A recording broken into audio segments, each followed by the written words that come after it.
Está no ar o Assunto Federal, conteúdo que faz a diferença. Olá, ouvinte, hoje é quinta-feira, 6 de março de 2025. Eu sou Luciano Seixas e começa agora o Assunto Federal, com muita informação e prestação de serviço para você. Te faço companhia sempre de segunda a sexta, ao vivo, pelo streaming do site radiogov.ebc.com.br e também via satélite para emissoras parceiras de todo o país. Fica com a gente porque aqui tem conteúdo que te interessa e que faz a diferença no seu dia a dia. Aqui o assunto é federal.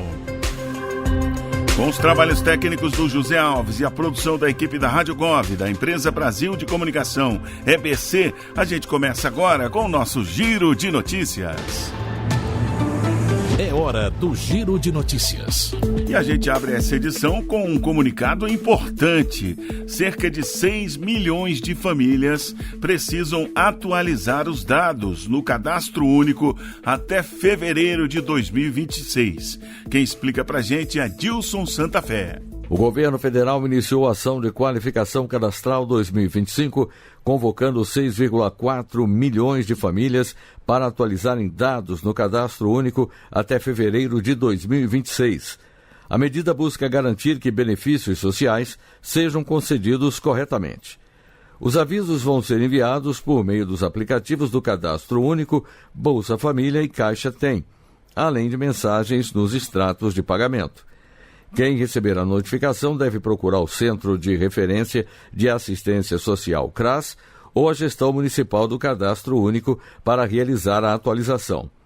A ação inclui a averiguação cadastral, AVE 25, para corrigir possíveis inconsistências na composição familiar e a revisão cadastral REV 25 para famílias com dados desatualizados. Municípios já têm acesso às listas pelo sistema de gestão do programa Bolsa Família. O Cadastro Único é utilizado por mais de 40 programas sociais, incluindo Bolsa Família, Pé de Meia, Minha Casa Minha Vida e Auxílio Gás. Segundo o Ministério do Desenvolvimento e Assistência Social, Família e Combate à Fome, manter os dados atualizados é fundamental para continuar recebendo os benefícios. Da Agência Rádio Gov em Brasília, Dilson Santa Fé.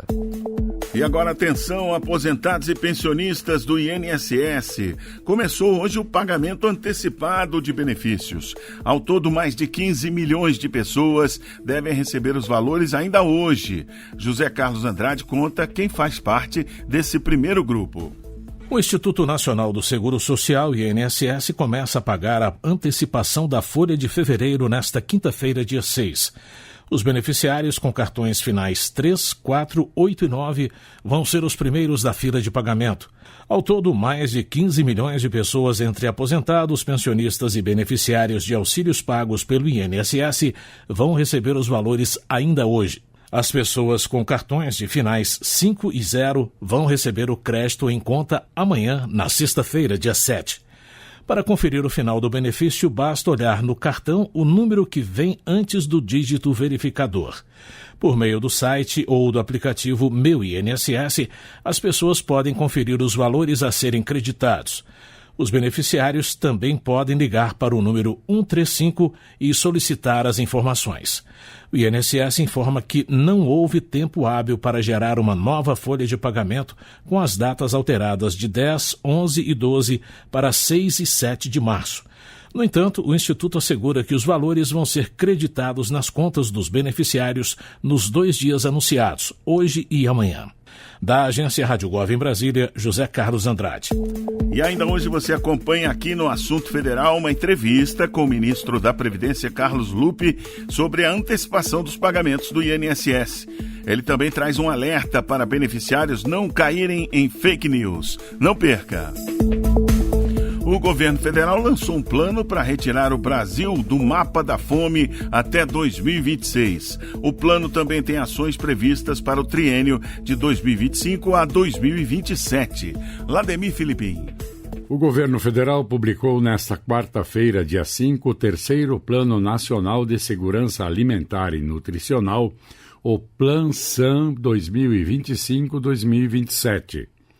O documento estabelece 18 estratégias e 219 iniciativas para combater a insegurança alimentar no Brasil, com a meta de retirar o país do mapa da fome até 2026. As diretrizes incluem acesso à renda, produção de alimentos saudáveis, combate à má nutrição e fortalecimento do Sistema Nacional de Segurança Alimentar e Nutricional, SISAN. O plano também foca em populações vulneráveis, além de abordar impactos das mudanças climáticas. O Plan-SAN possui ainda iniciativa como o Plano Brasil Sem Fome, o Plano Nacional de Abastecimento Alimentar, PLANAB, e programas de incentivo à agricultura familiar. Da agência Rádio Gov em Brasília, Vladimir Filipim. O assunto agora é casa própria. O Ministério das Cidades autorizou a contratação de moradias do Minha Casa Minha Vida em 8 estados. 3.000 pessoas devem ser beneficiadas. Estefânia Lima tem os detalhes. O Ministério das Cidades autorizou a contratação de 760 novas moradias do Minha Casa Minha Vida. As unidades habitacionais vão ser construídas nas modalidades rural e urbana. As contratações foram publicadas na edição desta quinta-feira do Diário Oficial da União. As mais de 700 moradias atendem 8 municípios, distribuídos por 6 estados: Pará, Paraíba, Maranhão, São Paulo, Minas Gerais e Rio Grande do Sul. No Pará, Capanema e Santarém vão ter 50 novas casas cada. No Nordeste, João Pessoa, na Paraíba, recebe 288 moradias. E São João dos Patos, no Maranhão, outras 50. No Sudeste, Presidente Prudente, em São Paulo, ganha 160 unidades, enquanto Rio Pardo de Minas recebe 50. No Sul, as cidades gaúchas de Montenegro e Piratini vão contar com 112 novas residências, 96 para Montenegro e 16 para Piratini. Ao todo, 3.000 pessoas devem ser beneficiadas, segundo o governo. Com supervisão de Ana Gabriela Salles, da agência Rádio Gov em Brasília, Estefânia Lima. E a gente já falou aqui no programa sobre o direito de pensão para pacientes com hanseníase que sofreram com a internação compulsória até meados da década de 1980. Agora, uma plataforma online permite a consulta de pedidos de pensão de forma transparente. Estefânia Lima volta com essas informações. Uma nova plataforma virtual reúne informações sobre deferimentos e indeferimentos dos pedidos de pensão especial às pessoas atingidas pela hanseníase, submetidas à internação compulsória, e aos filhos e filhas separados dos pais devido à política de isolamento que vigorou no Brasil por mais de 50 anos. A base de dados solicitantes de pensão vitalícia por internação compulsória está disponível no portal Dados Abertos, em dados.gov.br. O sistema é alimentado pelo Ministério dos Direitos Humanos e da Cidadania. A pensão foi criada em 2007 e atualmente tem o valor de R$ 2.108,31 mensais. Reajustada anualmente, a pensão é destinada às pessoas com hanseníase que foram submetidas à internação compulsória até 31 de dezembro de 1986. A medida reconhece as graves violações de direitos humanos sofridas por essas pessoas e reforça o compromisso do Estado com a reparação histórica, de acordo com o governo. Os interessados em solicitar a pensão especial devem encaminhar documentos pessoais e testemunhais ao Ministério. Os pedidos são analisados pelo núcleo da Comissão Interministerial de Avaliação. Mais informações estão disponíveis no site gov.br/mdh. Com supervisão de Ana Gabriela Salles, da agência Rádio Gov em Brasília, Estefânia Lima. E você que recentemente precisou sacar o fundo de garantia ou utilizar o FGTS em alguma compra imobiliária, deve ter percebido que o processo está mais ágil e moderno. FGTS Digital economizou R$ 155 milhões em um ano. O balanço foi divulgado pelo Ministério do Trabalho e Emprego. Gilson Santa Fé. Após um ano de funcionamento, o FGTS Digital, desenvolvido pelo Ministério do Trabalho e Emprego, MTE, trouxe avanços na arrecadação do Fundo de Garantia do Tempo de Serviço, FGTS. O sistema eliminou processos manuais, reduziu inconsistências e gerou economia de 155 milhões de reais com tarifas bancárias. Quase 4,6 milhões de empregadores já utilizam a plataforma, que integrou a arrecadação ao e-social. No período foram arrecadados quase 173,5 bilhões de reais, emitidas mais de 43 milhões de guias de recolhimento. Com o novo sistema, empresas inserem os dados da folha de pagamento em uma única base, o que simplifica o processo e reduz erros. A introdução do pagamento via Pix garantiu depósitos mais rápidos e seguros, além de individualizar cada débito. O número de instituições conveniadas passou de 16 para mais de 800, ampliando o acesso ao sistema. Da agência Rádio Gov em Brasília, Gilson Santa Fé. E agora um outro balanço para você saber onde está sendo aplicado o dinheiro público. O programa Acredita no Primeiro Passo já liberou mais de 620 milhões de reais para empreendedores do Cadastro Único. Vamos saber mais com Claudimário Carvalho. Lançado em outubro de 2024, o programa Acredita no Primeiro Passo já beneficiou 68 mil pessoas com crédito a juros reduzidos, com um total de mais de 623 milhões de reais em operações. A iniciativa voltada para inscritos no Cadastro Único tem como objetivo estimular pequenos negócios e fortalecer a autonomia financeira das famílias. A maior parte dos contratos foram feitos por mulheres que representam 70% dos beneficiários. O Banco do Nordeste lidera a concessão de crédito, seguido pelo Banco da Amazônia. Segundo o governo, a expectativa é ampliar a oferta de financiamento em 2025 e chegar a 2 bilhões de reais com a inclusão da Caixa Econômica Federal e do Banco do Brasil. Além do crédito, o programa oferece capacitação profissional e apoio na busca por empregos. Interessados devem estar inscritos no CAD Único e podem acessar microcrédito e cursos de qualificação para impulsionar seus negócios. Da agência Rádio Gov em Brasília, Claudimário Carvalho. E o Banco Central está reforçando a segurança do Pix, a forma de pagamento que se tornou queridinha do Brasil, né? As novas regras evitam fraudes e garantem conformidade das chaves com a Receita Federal.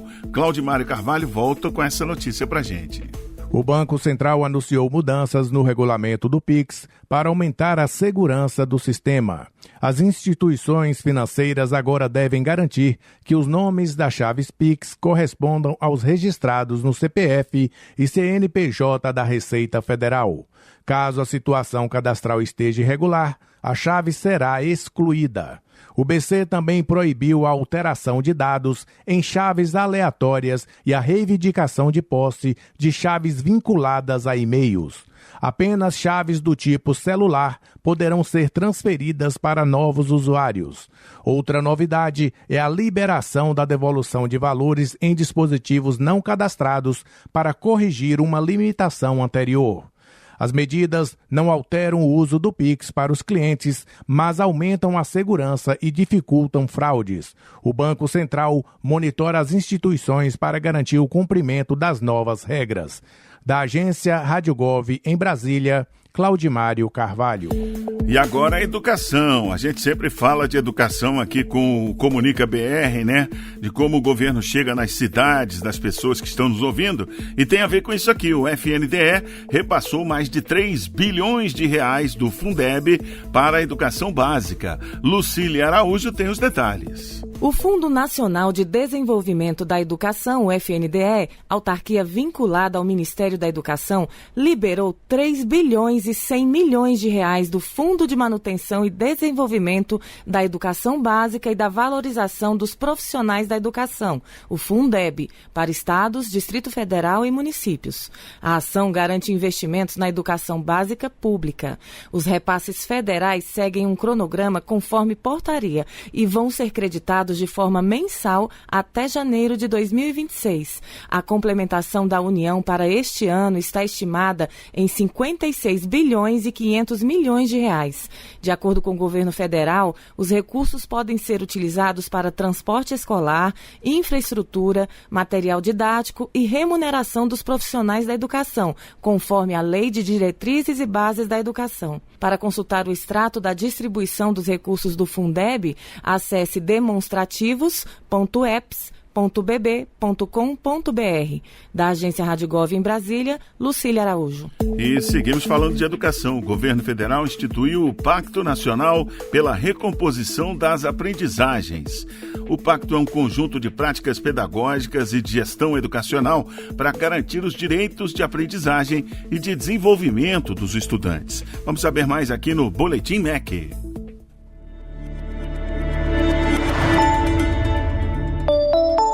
Olá, eu sou Patrícia Gripe e você está ouvindo o Boletim MEC. O governo federal instituiu o Pacto Nacional pela Recomposição das Aprendizagens. Publicado nesta quarta-feira, 5 de março, o decreto cria política educacional voltada aos estudantes da educação básica. A recomposição de aprendizagens é um conjunto de práticas pedagógicas e de gestão educacional para garantir os direitos de aprendizagem e de desenvolvimento dos estudantes. Construído de forma cooperativa entre a União, os estados, o Distrito Federal e os municípios, o pacto busca assegurar padrões adequados de aprendizagem. Para isso, o MEC está disponibilizando 50 milhões de reais até o ano de 2026. Serão oferecidos apoio técnico e financeiro para estados e municípios. O objetivo é que os entes federados implementem ações e programas com foco na melhoria dos índices de aprendizagem. O pacto busca ainda reduzir os impactos na educação brasileira causados por eventos climáticos extremos e por situações de calamidade associadas a fatores de saúde pública ou de vulnerabilidades. Saiba mais em nossas redes sociais e em nosso site www.gov.br/MEC. Ministério da Educação. Brasil, União e Reconstrução. Governo Federal. Assunto Federal. E como é que tá o tempo aí na sua cidade? Quem conta pra gente a previsão para todas as regiões do país é o Lademir Filipim. Roda aí, Zé Alves. Previsão do tempo para esta quinta-feira, 6 de março de 2025. Região Centro-Oeste. Cuiabá e Mato Grosso tem nesta quinta-feira tempo encoberto pela manhã e encoberto com chuvisco à tarde. Os termômetros registram mínima de 24 e máxima de 33 graus. A umidade relativa do ar é de 90% a 60%. Campo Grande, no Mato Grosso do Sul, fica com tempo encoberto. A temperatura mínima é de 23 e a máxima de 37 graus. A umidade relativa do ar é de 80% a 30%. Região Nordeste. João Pessoa, na Paraíba, apresenta tempo encoberto pela manhã e nublado com chuvisco à tarde. A temperatura marca mínima de 25 e máxima de 32 graus. A umidade do ar vai de 90% a 50%. Horizonte, no Ceará, festeja aniversário com tempo encoberto. A temperatura oscila entre 24 e 32 graus. A umidade do ar é de 90% a 60%. Região Norte. Rio Branco, no Acre, tem tempo encoberto com chuva isolada. A temperatura mínima é de 24 e a máxima de 30 graus. A umidade do ar é de 100% a 70%. Palmas, no Tocantins, fica com tempo encoberto com chuvisco. A temperatura mínima é de 23 e a máxima de 31 graus. A umidade do ar é de 100% a 60%. Região Sudeste. São Paulo tem tempo claro com sol pela manhã e encoberto com chuvisco à tarde. A temperatura mínima é de 16 e a máxima 32 graus. A umidade do ar vai de 100 a 60%. A cidade de Diamantina, em Minas Gerais, festeja aniversário com tempo encoberto pela manhã e claro com sol à tarde. A temperatura mínima é de 14 e a máxima 31 graus. A umidade do ar é de 100 a 30%. Região Sul. Porto Alegre, capital gaúcha, tem tempo encoberto pela manhã e claro com sol à tarde. A temperatura mínima é de 24 e a máxima de 39 graus. A umidade do ar é de 90 a 30%. Curitiba, no Paraná, fica com tempo nublado pela manhã e claro com sol à tarde. A temperatura mínima é de 18 e a máxima de 31 graus. A umidade relativa do ar fica entre 100 e 40%. Você ouviu a previsão do tempo para esta quinta-feira, 6 de março de 2025. Com informações do INMET, o Instituto Nacional de Meteorologia. Da agência Rádio Gov em Brasília, Vladimir Filipim.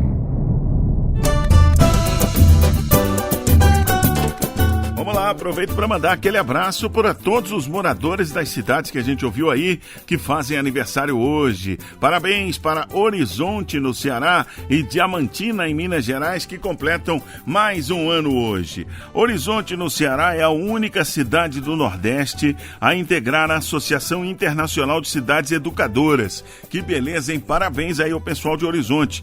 Lá tem o Instituto Federal de Educação, Ciência e Tecnologia do Ceará.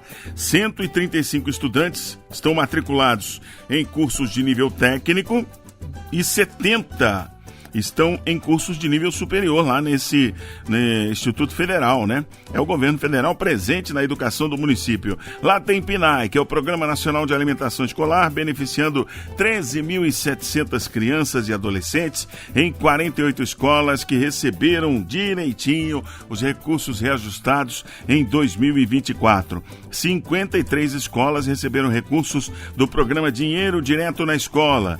Horizonte aderiu ao programa Escola em Tempo Integral e também é um compromisso nacional Criança Alfabetizada, com certeza, né? Tá aí, a única cidade do Nordeste na Associação Internacional de Cidades Educadoras. Com isso, Horizonte recebe recursos do governo federal para essas iniciativas de Escola Tempo Integral e Criança Alfabetizada. Tem o Programa Nacional do Livro e do Material Didático, que distribuiu 91 mil materiais para 14.500 estudantes na cidade. Tem o Programa Nacional de Apoio ao Transporte Escolar, o PENAT, que atendeu 1.200 estudantes do município. E 84% dos estudantes que solicitaram o ingresso no ProUni receberam bolsas integrais. 16% receberam bolsas parciais. Também tem estudantes atendidos pelo FIES. E logo, logo a gente vai estar sabendo aí, através do Comunica BR, sobre o programa Pé de Meia nos municípios. Diamantina, em Minas Gerais, está fazendo aniversário hoje, cidade histórica, turística e universitária. Está registrada lá na região dos Diamantes, no mapa turístico do Brasil. Tem 43 empreendimentos turísticos no Cadastur e 77 milhões de reais em operações de crédito produtivo para empreendedores da região. Tem mais 7 milhões e 200 mil reais que foram liberados via Pronamp para pequenos comerciantes de Diamantina. E você ainda vai ouvir aqui no nosso Assunto Federal uma entrevista com o ministro Carlos Lupe, que tira todas as dúvidas sobre a antecipação dos pagamentos de benefícios do INSS e muito mais. Fique com a gente agora pelo horário de Brasília, são 4h24. É ouro para Rebeca Andrade! O Brasil é ouro no halterofilismo! Dayana Medeiros! 100% dos nossos medalhistas em Paris têm o DNA do Bolsa Atleta. Quer representar o Brasil? Conte com a gente para chegar lá. Você nasceu para vencer. Há 20 anos, o Bolsa Atleta nasceu para você. Saiba mais em gov.br/esporte. Ministério do Esporte, Governo Federal, Brasil, União e Reconstrução. Você está ouvindo o Assunto Federal, conteúdo que faz a diferença. Para sair do mapa da fome até 2026, como a gente informou no Giro de Notícias, o Plano de Segurança Alimentar e Nutricional estabelece 18 estratégias que combatem a insegurança alimentar grave no país. Todos os detalhes agora no Fala MDS com Érica Braz. Roda aí, Zé. Fala MDS. Olá, meu nome é Érica Braz, sejam bem-vindas e bem-vindos ao Fala MDS, o podcast do Ministério do Desenvolvimento e Assistência Social, Família e Combate à Fome. O terceiro Plano Nacional de Segurança Alimentar e Nutricional estabelece 18 estratégias intersetoriais e 219 iniciativas voltadas à segurança alimentar e nutricional no Brasil. O documento considera desafios como o aumento do preço dos alimentos, a fome em territórios específicos, como na Amazônia, e entre os povos indígenas e a população em situação de rua, por exemplo, além dos impactos das mudanças climáticas. O Plan-SAN é o principal instrumento da Política Nacional de Segurança Alimentar e Nutricional e reforça o compromisso do governo federal de tirar o Brasil do mapa da fome até 2026. Para apresentar detalhes sobre o plano, o Fala MDS convidou a secretária extraordinária de combate à pobreza e à fome, Valéria Buriti. Secretária, bem-vinda. Obrigada mais uma vez pela sua presença. Eu que agradeço, Érica, pelo convite para a gente estar aqui falando sobre o Plano Nacional de Segurança Alimentar e Nutricional. Para a gente é uma alegria participar do Fala MDS. Que bom, secretária. Antes, então, da gente explicar o que é o plano, eu vou voltar um pouquinho mais e pedir que a senhora defina para a gente o que é a Câmara Interministerial de Segurança Alimentar e Nutricional, né, a CAISAN. Por que o Plano Nacional de Segurança Alimentar e Nutricional passou por esse colegiado? Perfeito, Érica. Primeiro, é importante dizer que a gente tem uma lei que criou o Sistema Nacional de Segurança Alimentar e Nutricional. Esse sistema tem, de um lado, um conselho que assessora o presidente da República. É um conselho mais conhecido, dentre os componentes do sistema, que é o CONSEA. Ele assessora o presidente em termos de segurança alimentar. E um outro componente, uma outra estrutura desse sistema é a Câmara Interministerial de Segurança Alimentar e Nutricional, a CAISAN, onde estão ali os ministérios que têm ações que fazem parte da política de segurança alimentar e nutricional. Quando a gente fala em segurança alimentar e nutricional, as pessoas geralmente associam com acesso ao alimento. Mas, na verdade, a política de segurança alimentar, ela vai abranger desde a produção de alimentos, como apoio a, por exemplo, a agricultura familiar, toda a parte de consumo, aproveitamento dos alimentos e também o acesso aos alimentos. Então, é uma política ampla que trata de acesso à água, fomento de sistemas alimentares descentralizados, enfim, um conjunto de ações. Então, é importante que os ministérios que têm ações, que têm uma relação com essa política, estejam conversando, dialogando, integrando suas ações. A grande função da CAISAN é, de fato, coordenar a Política Nacional de Segurança Alimentar e Nutricional. E realmente segurança alimentar é uma pauta que envolve quase a totalidade de ministérios, né, secretária? Sim, hoje são 24 ministérios que estão ali participando da CAISAN. E é importante dizer que no plano entrou até uma ação de um ministério que não está na CAISAN, porque, de fato, a política de segurança alimentar vai abranger ações de acesso à renda, enfim, um conjunto grande de ações. Então, é para isso que a CAISAN existe, para coordenar e integrar as ações do governo de segurança alimentar e nutricional. Então, já que a gente entendeu melhor o funcionamento da CAISAN, eu quero pedir para a senhora explicar o que é o plano e a importância dele para o nosso país. Então, o Plano Nacional de Segurança Alimentar e Nutricional, ele é o principal instrumento da política de segurança alimentar e nutricional. Nesse plano, a gente tanto mapeia as ações que o governo federal já tem em relação à segurança alimentar e nutricional. A gente, além de mapear, visa estratégias para integrar essas ações, tornando as ações que já existem mais efetivas. E também ele tem uma função de direcionar, está mobilizando o governo para alcançar públicos e territórios que têm ou sofrem com alguma situação de insegurança alimentar de uma maneira mais grave do que outros públicos, outros territórios.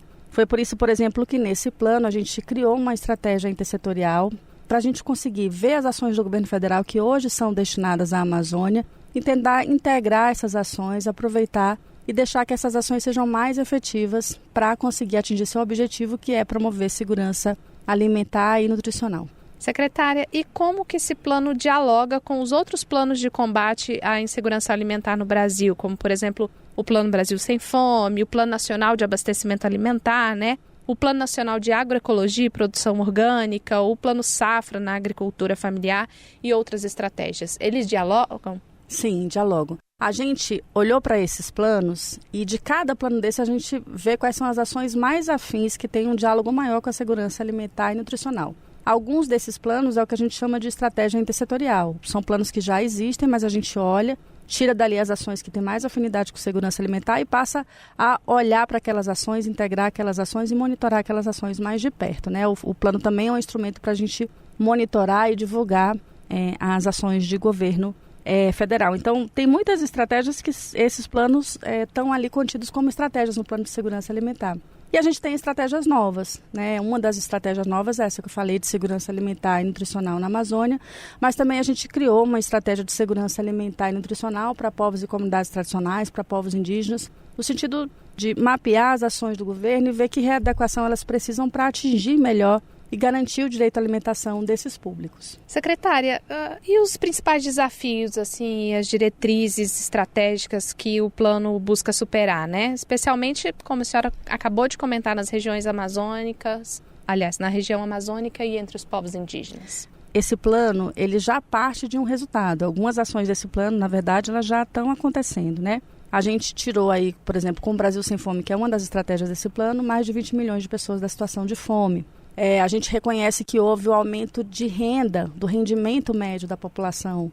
Aí a gente viu que foi de 11,5%, mas para os 5% mais pobres, o aumento foi de 38,5%. Então a gente entende que tem muitos avanços, a gente já conquistou muitas coisas, mas que a gente ainda tem desafios. Quando a gente olha a medição da fome no Brasil, a partir de 2004, com a escala brasileira de segurança alimentar, a gente vê que o nosso melhor momento, que foi ali 2014, a gente tinha um pequeno percentual da população ainda passando fome. Então, esse é um primeiro desafio. Como garantir que, de fato, a gente continue envidando esforços para superar a fome no nosso país, né? A gente não pode admitir que um percentual pequeno passe fome, né? Acho que uma pessoa passando fome já nos causa indignação. Problema. Já é um problema.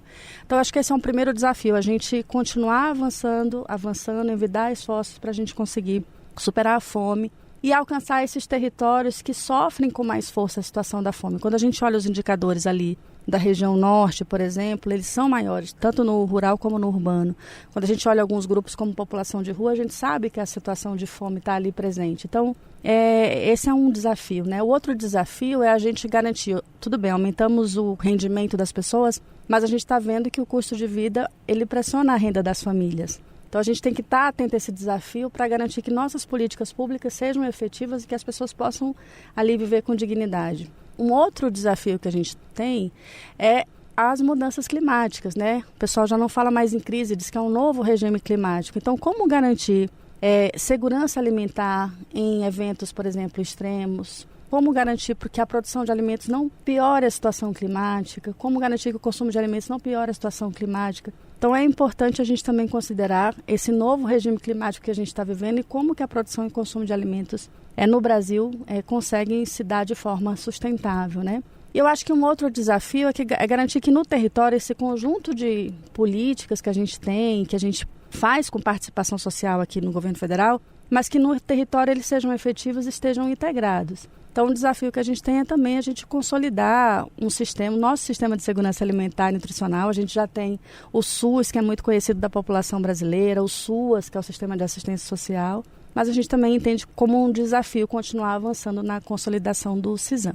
Muito trabalho pela frente. Muito trabalho pela frente. Secretária, essa é a terceira edição do plano, né, que foi aprovada por unanimidade pela CAISAM, envolvendo 23 ministérios. 24 ministérios, na verdade. Como essa articulação interministerial pode garantir que as ações do plano sejam de fato implementadas de maneira coordenada e eficaz, assim como a senhora tem explicado para a gente? Bem, acho que por exemplo, uma estratégia que a gente tem no plano, vou citar uma para dar esse exemplo, é que a gente está olhando para as ações do Brasil Sem Fome. Hoje, uma das grandes estratégias do Brasil Sem Fome é identificar pessoas em situação de insegurança alimentar e nutricional. A gente retomou pesquisa de medição da fome no país, da insegurança alimentar. A gente criou um novo indicador para ver como é que a fome dá no município, que não existia. E a gente também tem hoje na saúde a aplicação de uma triagem de risco de insegurança alimentar e nutricional. Então, como que a gente pode integrar essa política com outras? A gente identificando essas pessoas, a gente consegue mobilizar ministérios, mas também estados e municípios para atender essas pessoas. Então, esse é só um exemplo de como a gente pode ter técnicas para identificar essas pessoas e conseguir alcançá-las e integrar essas ações no território também. Esse é só um exemplo, mas tem muitos outros aí, como, por exemplo, o próprio programa de aquisição de alimentos, que a gente está prevendo metas, por exemplo, especiais para povos e comunidades tradicionais, povos indígenas, para atender municípios que são mais afetados por eventos climáticos extremos. Ou seja, a gente está realmente desenhando estratégias de integração para que esses programas e políticas sejam mais efetivos. Secretária, a gente está caminhando para o final, eu não posso deixar de perguntar sobre a participação da sociedade civil, porque eu sei que foi um elemento central na construção do plano, né? Como garantir que essa participação continue ao longo da implementação e monitoramento das ações previstas na terceira edição do plano? Sem dúvida, Érica. Assim, é importante dizer que o plano... Por que a gente não adotou um plano de segurança alimentar no primeiro ano de governo? Porque para ter o plano, a lei nos exige antes a realização da Conferência de Segurança Alimentar e Nutricional. Em 2019, o Conselho de Segurança Alimentar e Nutricional, esse conselho que eu falei no início, ele foi extinto. Com essa extinção, a gente não conseguiu organizar a conferência, que a gente reúne pessoas do país inteiro para dizer como que o governo deve garantir segurança alimentar e nutricional, como o governo deve garantir o direito humano à alimentação. Então, em 2023, a gente retoma o sistema de segurança alimentar, retoma o CONSEA, realiza a sexta conferência no final de 2023. O Conselho Nacional organiza as proposições que vêm da conferência e entrega essas proposições para a gente já no último trimestre do ano passado. Então, por isso que a gente conseguiu elaborar o plano, entregar esse plano agora em fevereiro. Então, ele surge da conferência, surge do CONSEA, e a participação social, Érica, ela é muito fundamental, porque são as pessoas que vivem em um determinado contexto que pode dizer como que os problemas daquele contexto podem ser superados. Se alguém vai na sua casa resolver um problema, é você que tem que dizer qual é o problema que tem na sua casa, é você que vai entender qual é o profissional que tem que estar lá, resolvendo esse problema. Então, a participação, ela, além de ser um direito das pessoas e uma obrigação do Estado, ela também ajuda a tornar as políticas mais efetivas, né? Você vê quantas políticas surgiram da participação que são tão importantes, como, por exemplo, o programa de cisternas. Quem é do semiárido entende a importância desse programa. Então, foi a participação social que permitiu a efetividade de políticas que são referências no Brasil e no mundo, né, para a garantia do direito humano à alimentação. E a gente, uma vez aprovado o plano, vai montar com o CONSEA e com a CAISAN, com esse Conselho, né, de Segurança Alimentar e com essa Câmara que envolve 24 ministérios, o monitoramento dessas ações, a forma de divulgar essas ações para que toda a sociedade possa conhecer o que o governo brasileiro tem feito e tem feito muito para garantir o direito à alimentação. É política pública para a sociedade civil, feita pela sociedade civil. Exatamente. Isso é muito legal. Eu vou finalizar perguntando de que forma o plano contribuirá para sustentar os avanços recentes que tivemos na redução da fome e da pobreza. A senhora trouxe o número aqui no início do programa, né? No início de 2023, tínhamos 33 milhões de pessoas passando fome. Esse número foi reduzido em mais de 24 milhões, né? Então, o plano vai contribuir, né, especialmente considerando aí as projeções para 2026, que é sair do mapa da fome mais uma vez, né, secretária?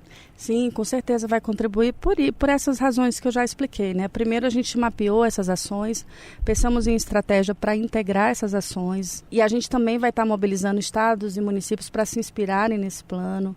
A gente vai monitorar essas ações, né? A sociedade civil, o CONSEA vai estar monitorando essas ações para garantir que elas aconteçam e alcancem públicos e territórios que elas têm que alcançar.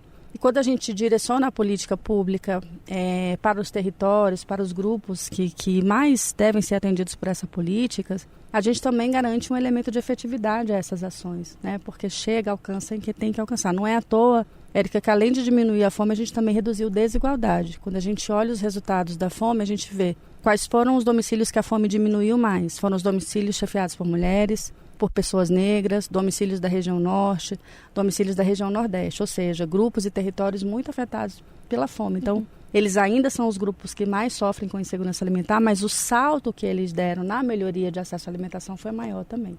Então, você mapear, integrar, direcionar, acompanhar a realização dessas políticas é um elemento, sim, que a gente acredita que vai levar o Brasil não só a sair do mapa da fome, mas a garantir o direito à alimentação aqui no país. Que legal. Eu conversei com a secretária extraordinária de combate à pobreza e à fome aqui do Ministério do Desenvolvimento e Assistência Social, Família e Combate à Fome. Secretária, mais uma vez, muito obrigada. Quero deixar o convite para quem quiser saber mais sobre o Plano Nacional de Segurança Alimentar e Nutricional, o terceiro plano, né? É só acessar o site do Ministério, gov.br/MDS. Mais uma vez, secretária, obrigada, e eu espero recebê-la aqui para a gente dar outras atualizações do plano mais adiante. Eu que agradeço, Érica, a gente está à disposição e parabéns pelo trabalho. Obrigada. O Fala MDS é publicado semanalmente nas plataformas de áudio como Spotify, Amazon, Deezer, Apple Podcasts e SoundCloud. Você também pode conferir o conteúdo do MDS no canal do YouTube, o @MinDesenvolvimento. Nós estamos também no Instagram, busque por @MDSGovBR. No WhatsApp, o canal oficial é Ministério do Desenvolvimento Social. Se preferir, tem o Disque Social pelo número 121. O Fala MDS fica por aqui e eu espero vocês no próximo programa.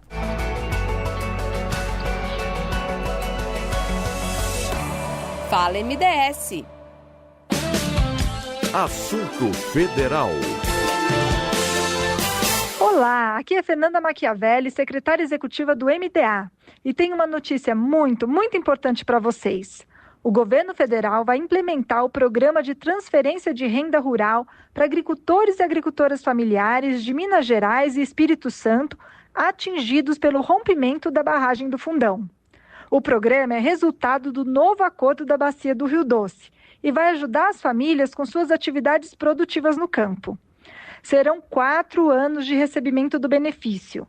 Durante 3 anos, um salário mínimo e meio, ou seja, R$ 2.277 por mês. E no 4º ano, um salário mínimo por mês. Mas atenção! Somente terão direito ao benefício os agricultores familiares cuja propriedade estiver a uma distância de até 5 quilômetros da calha do rio. E mais, para ter acesso ao recurso, é necessário estar inscrito no Cadastro Nacional da Agricultura Familiar, o CAF, ou estar com a DAP ativa. Quem ainda não se inscreveu ou está com a DAP inativa, procure imediatamente uma instituição cadastradora em seu município, como sindicatos rurais, Emater, prefeituras. O prazo se encerra no dia 6 de março. Não perca tempo. Para mais informações, ligue 0800 000 7110. Repetindo, 0800 000 7110. Ou entre no site do MDA. Momento Entrevista. E agora chegou a hora de ouvir a entrevista com o ministro da Previdência Social, Carlos Lupe. No bate-papo comigo e Mariana Jungmann, o ministro falou sobre a importância da antecipação do pagamento para aposentados e pensionistas que recebem um auxílio pelo INSS. Vamos ouvir. A gente queria começar com o senhor explicando para a gente, então, por que o calendário foi antecipado. Olha, primeiro porque tinha um feriado que aconteceu na última segunda e terça e hoje ponto facultativo. Então, quando a gente poderia ter todo mundo pago até sexta, com esses 3 dias de feriado bancário, isso seria prorrogado para a semana que vem, conforme o calendário já estabelecido. O presidente Lula, com a sensibilidade que lhe é peculiar da sua natureza, disse assim, o trabalhador não pode ficar mais uma semana sem salário, trata de antecipar.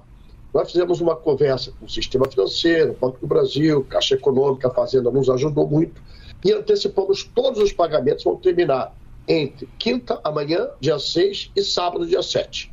Então isso é uma antecipação que parece que é pouco, mas para quem ganha, que não ganha muito, esse salário é fundamental. Todos os beneficiários, então, devem receber o auxílio nessa semana, né? O pagamento do mês de fevereiro já começou, é isso, né, ministro? Sim, nós temos cerca de 40 milhões e 600 mil beneficiados da Previdência, cerca de 15 milhões poderiam ser completados apenas na semana que vem. Eu sempre ressalvo, quero muita ajuda de vocês, para não ter corrida em banco. Ninguém precisa ir para banco para tirar dinheiro. Hoje está muito prático no Brasil, e é o pioneiro no mundo, essa questão do Pix. Então, a pessoa tendo dinheiro na sua conta a partir de amanhã e sexta, ela pode pagar todas as contas pelo Pix. Não precisa ir em banco, não precisa fazer corrida em banco.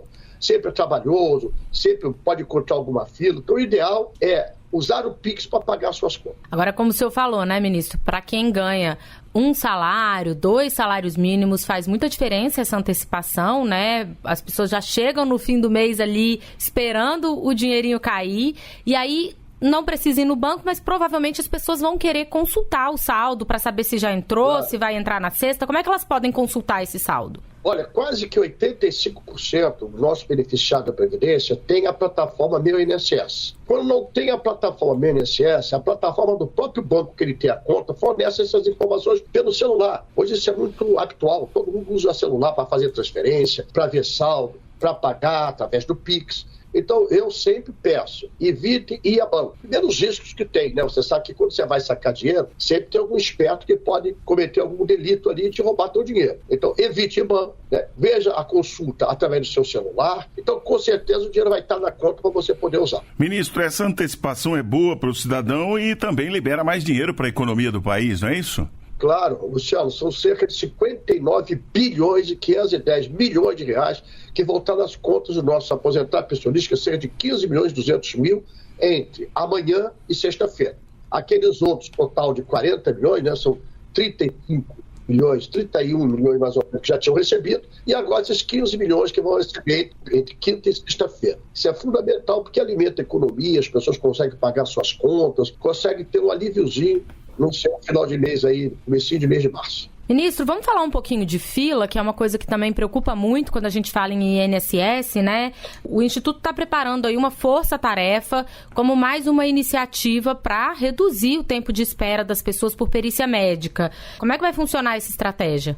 Primeiro, Mariana, é importante você dar essa oportunidade para a gente comunicar à população. A fila da Previdência hoje é uma fila virtual. O que eu chamo de fila virtual? Porque as pessoas fazem os seus pedidos, 85%, através da plataforma digital, pelo celular, no seu computador, como eu estou fazendo essa entrevista, e coloca lá o seu pedido. Em média, até o final do governo anterior, nós tínhamos uma média nacional de 76 dias de espera. Em alguns estados mais humildes, Nordeste e Norte, chegava a mais de 150 dias. Essa média caiu para 39 dias. Ainda não é o ideal. A lei diz que pode até 45 dias de espera. Nós já estamos dentro do limite da lei com 39 dias. E nós agora estamos nos organizando através de mutirões, que a perícia médica está fazendo, que é um volume maior de pedidos, que quem precisa fazer uma perícia para ter a sua licença saúde renovada ou começando a sua licença saúde, a licença maternidade, todos os benefícios vindos de algum tipo de acidente precisa da perícia médica, de comprovação da perícia médica. Então, esse processo da perícia médica, nós estamos fazendo mutirões em todo o Brasil. Previdência não tem intermediário. A Previdência não manda recado para ninguém para dizer que tem que dar desconto para pegar dinheiro. A Previdência é uma instituição pública, a única plataforma da Previdência é Meu INSS, ou então vá nas agências e nas gerências para qualquer dúvida. Nós não temos intermediário e a Previdência não cobra nada a ninguém. Tem o telefone também, né, ministro? 135? 135, sim, é um telefone que já funciona há muitos anos. Nós estamos começando a experiência do Zap, daqui a pouquinho vai estar com o WhatsApp para a inteligência artificial nos ajudar. Nós estamos, isso é uma determinação também do presidente Lula, modernizando a Previdência. E eu uso isso muito na frase que ele disse numa reunião comigo logo no começo. Dá direito a quem tem direito. A gente tem que coibir os fraudadores, coibir os intermediários que ludibriam a população e dar direito a quem está direito. Não pode o justo pagar pelo errado. Ministro Carlos Lupe, o senhor fez referência aí, o INSS deve contar também com essa nova ferramenta, né, a inteligência artificial, para ajudar, inclusive, nas perícias. Quando é que essa ferramenta vai estar disponibilizada, vai estar instalada, ministro? Ela já está em fase experimental, né? Estamos desenvolvendo, a gente para colocar para o grande público tem que estar muita segurança que esteja funcionando muito bem. A telemedicina, nós já fizemos esse teste em vários estados brasileiros e brevemente, até o meado do ano, a gente precisa ter e tem que ter o Zap, esse sistema do Zap com a inteligência artificial, onde a pessoa vai poder se comunicar, ter informação, dizer como é que está o seu pedido de aposentadoria, o seu pedido de licença, ter as datas, todas as informações necessárias para diminuir a burocracia da Previdência Social. Agora, ministro, eu queria que o senhor reforçasse um pouco aquilo que o senhor falou antes sobre a possibilidade de golpes, de fake news envolvendo a Previdência Social. Essa questão do INSS, ela é muito visada, né? É um órgão muito visado nessas situações aí de fake news e de golpes. Então, é importante a gente ressaltar, né, ministro, para as pessoas não passarem dados pessoais para qualquer pessoa que se apresente voluntariamente como sendo do INSS, não é isso? É importante que o aposentado e pensionista, então, busque os canais do INSS quando tiver qualquer dúvida? Com certeza, Mariana, eu te agradeço essa prestação de serviço de relevante importância para a população. Repito, o INSS, a Previdência Social, não cobra nada de ninguém. Não passe a sua senha. A plataforma digital, essa páginazinha que você, quando abre no meu INSS, aquilo ali tem importância fundamental para você como cidadão. No máximo, pega um filho que é da sua confiança, pega alguém que você tem absoluta confiança para te ajudar se tiver dificuldade. Liga para 135, vá numa agência, repito, quem ligar para você, quem pedir para você algum dinheiro ou para você assinar algum documento para ter algum desconto, cuidado, a Previdência não cobra nada a ninguém. É um serviço do governo federal inteiramente gratuito. E a plataforma oficial da Previdência é Meu INSS e 135. Ligou, procura a plataforma e não use intermediário, não deixe ninguém enganar você e levar o seu dinheiro. Para ouvir de novo ou baixar essa entrevista com o ministro Carlos Lupe, basta ir lá no nosso portal radiogov.ebc.com.br. Rádio Gov, tudo o que você precisa saber. Você está ouvindo o Assunto Federal, conteúdo que faz a diferença. Momento Serviço. E as inscrições para o programa Jovem Cientista da Pesca Artesanal foram prorrogadas até 14 de março. Então você que tem interesse, não deixe de participar dessa iniciativa. Quem tem os detalhes é Lademir Filipim. O programa Jovem Cientista da Pesca Artesanal, que incentiva a pesquisa sobre a pesca tradicional, prorrogou as inscrições para a submissão de propostas no Pará até 14 de março de 2025. A iniciativa, realizada em parceria com a Secretaria Nacional da Pesca Artesanal e a Fundação Amazônia de Amparo a Estudos e Pesquisas, vai destinar R$ 610 mil para financiar 25 projetos, beneficiando cerca de 100 estudantes do ensino médio da rede pública. Para participar, o estudante deve estar matriculado em uma escola pública do Pará e ter vínculo direto com a pesca, seja como pescador ou por meio de parentes com registro de pescador profissional, o RGP. Já os professores orientadores precisam ter vínculo com instituições científicas e título de mestre ou doutor.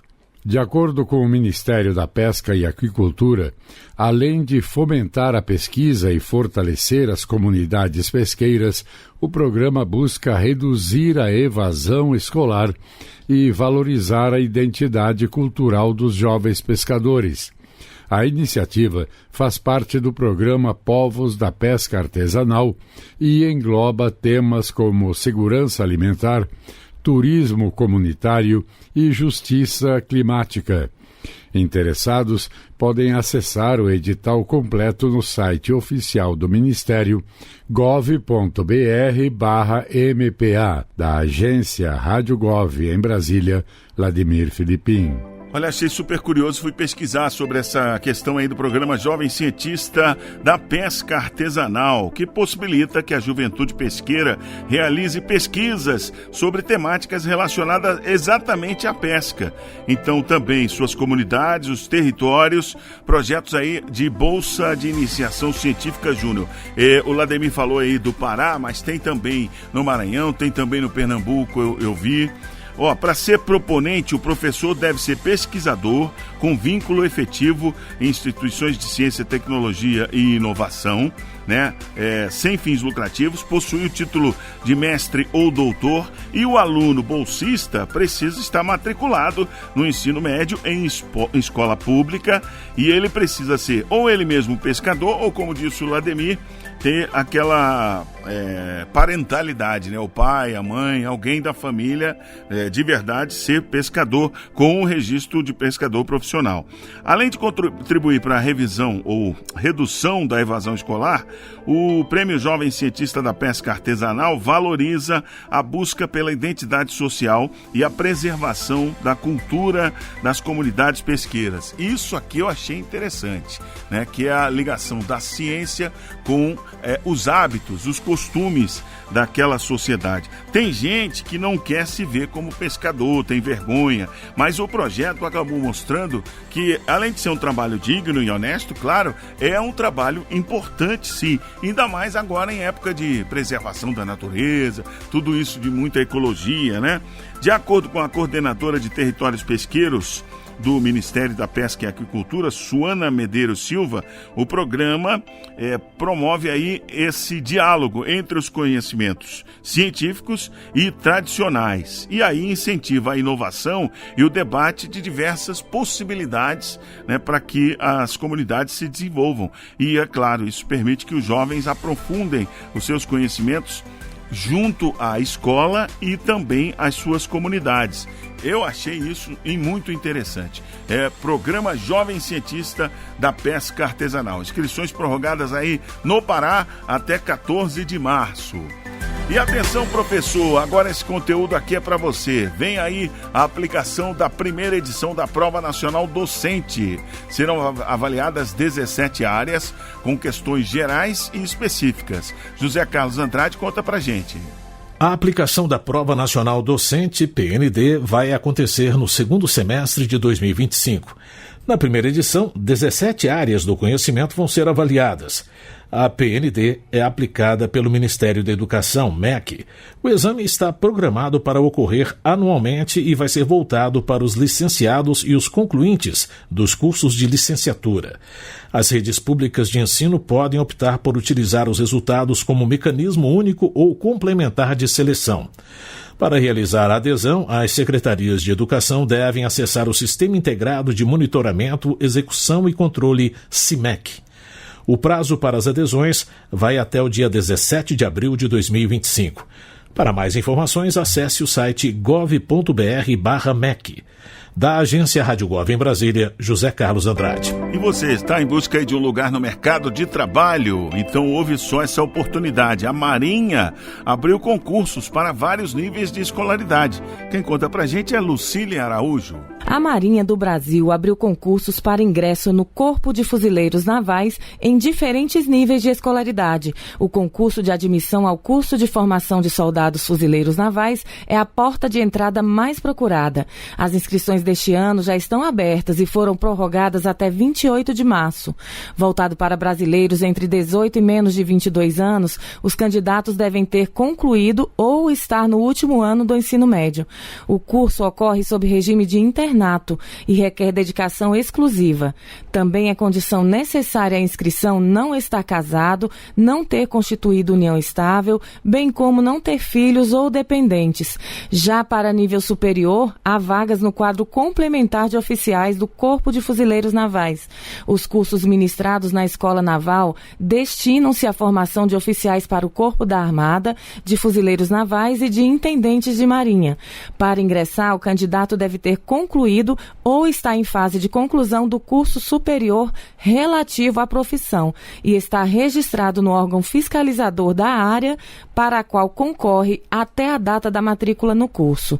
Também são condições para inscrição ser brasileiro e ter menos de 29 anos. Adolescentes com 15 anos ou menos de 18 anos que tenham finalizado ou estejam no último ano do ensino fundamental podem se tornar combatentes anfíbios no Colégio Naval. Os concursos oferecem estabilidade, plano de carreira e benefícios como alimentação, uniforme e assistência médica. Inscrições e informações estão disponíveis no site da Marinha e no aplicativo AdSumos Sempre. Da agência Rádio Gov em Brasília, Lucília Araújo. Eu quero mandar um abraço aqui pro Rogério, lá de São Bernardo do Campo, no ABC Paulista, que tá ligado aqui no assunto federal. Alô, Rogério, aquele abraço, hein? Seguindo com o Momento Serviço, você sabe como ter acesso a medicamentos gratuitos pelo programa Farmácia Popular? Quem explica é Dilson Santa Fé. O programa Farmácia Popular do Brasil disponibiliza gratuitamente 41 tipos de medicamentos e insumos em mais de 31 mil farmácias credenciadas. Para retirar os produtos, basta apresentar documento oficial com foto, CPF e receita médica válida, seja do Sistema Único de Saúde, o SUS, ou de serviços particulares. Fraldas geriátricas estão disponíveis para pessoas com deficiência e idosos a partir de 60 anos, mediante apresentação de prescrição médica com a classificação internacional de doenças, o CID. Pacientes acamados podem autorizar representantes a retirar os medicamentos com documentação comprobatória. O programa também distribui absorventes higiênicos pelo Dignidade Menstrual para pessoas de 10 a 59 anos inscritas no Cadastro Único, o CadÚnico, conforme critérios de renda. A retirada exige autorização gerada pelo aplicativo ou pelo portal Meu SUS Digital. Com orçamento de 3,6 bilhões de reais em 2024 e previsão de 4,2 bilhões de reais para 2025, o governo busca expandir o serviço para cidades ainda não contempladas, reforçando o acesso à saúde em todo o país. Da agência Rádio Gov em Brasília, Gilson Santa Fé. E chegamos ao final do nosso Assunto Federal. Te espero amanhã às 16h. Bom fim de tarde para você aqui na Rádio Gov. Tudo o que você precisa saber. Você acabou de ouvir o Assunto Federal com Luciano Seixas. Uma produção da Rádio Gov, da empresa Brasil de Comunicação. EBC, de segunda a sexta, às 16h. Fique ligado nas notícias que impactam o seu dia a dia e na prestação de serviço para todo o país. Rádio Gov, tudo o que você precisa saber.